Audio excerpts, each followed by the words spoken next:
This is Facebook, and this is USC, the University of Southern California. Now, when you go anywhere, especially a college campus, everybody is talking about and using Facebook. I mean, you can't go into any form of media without finding some reference to Facebook. We'll always be friends on Facebook. He woke up with 30 new Facebook friends and no idea how they got there. Bosnia. They don't have roads, but they have Facebook. But I'm not gonna lie, I'm one of those people who's always on Facebook. For multiple reasons, for friends, family, just chatting, looking at pics. But more importantly, I'm also a Trojan. So I think it's time to see if the USC Trojans are well represented on Facebook.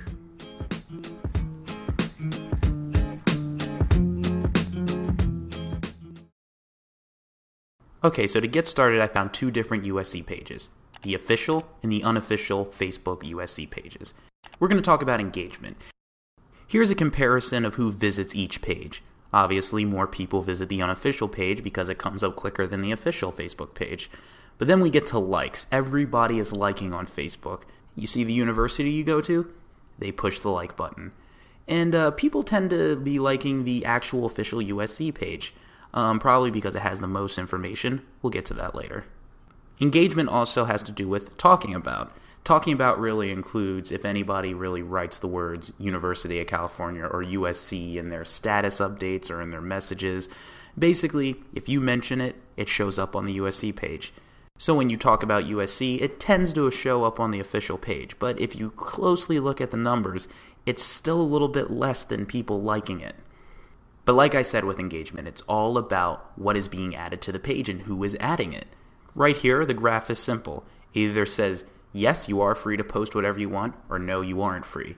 As you can see, the official USC page lets you post whatever you want. Students can get on it, they can add some information that they like. A little bit more accessibility, and therefore more engagement. And hopefully this accessibility allows college students to use Facebook in a more collegiate way. Piece of cake. Whoa, dude, guess what? Hey, this paper's due in 10 hours, people. Sorry, but he has got to see what Ali freaking Vanderslice just posted on his Facebook wall. Look, can't you just tell us? No, dude, tell him what Ali said. Oh man, check it. LOL at your old school quote. But then again, maybe not. Anyway, we're going to move on to the next basic study in this Facebook branding analysis, and that is structure. Structure is simply put how the web page is set up. What windows are on the side, what links are present, and how is this all organized?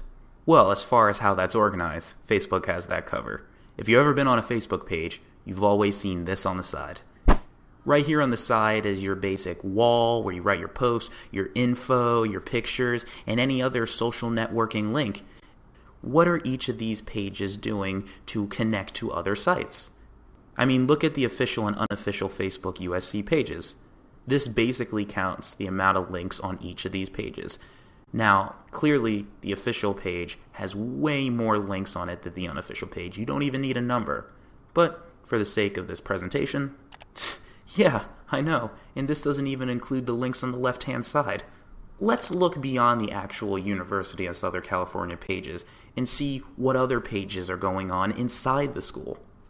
So this chart basically represents the online representation on Facebook of each of these groups. Now, without getting too heavy into specifics, you can easily see that the College of Letters, Arts, and Sciences, the USC Bookstore, and the USC Alumni Association are pretty equal in their representation.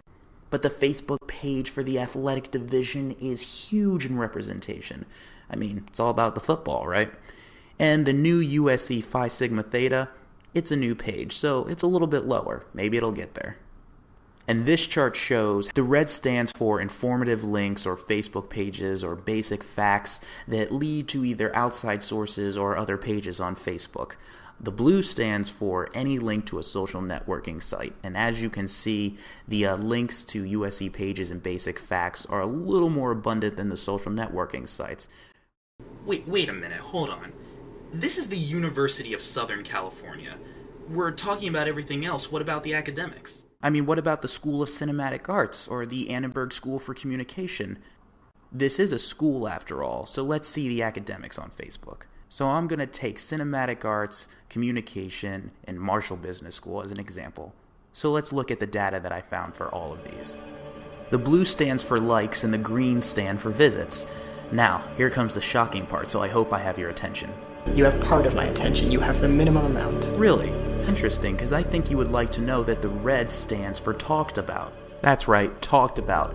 Everybody's liking the page, everybody may be seeing the page, but nobody's communicating about it, even on Facebook. I mean, look at these numbers. 84, 68, 112. I mean, despite how big you may think these numbers are, look at the comparison. I mean, this basically means that even though people know of these schools, they're not getting the information about them out there. And this is really the amazing information that I found. And that actually concludes most of my data. Oh, don't worry, we still have the final part of the project, the analysis of all the data, which my live self will actually explain. So thank you for watching the video presentation of the USC Facebook branding project.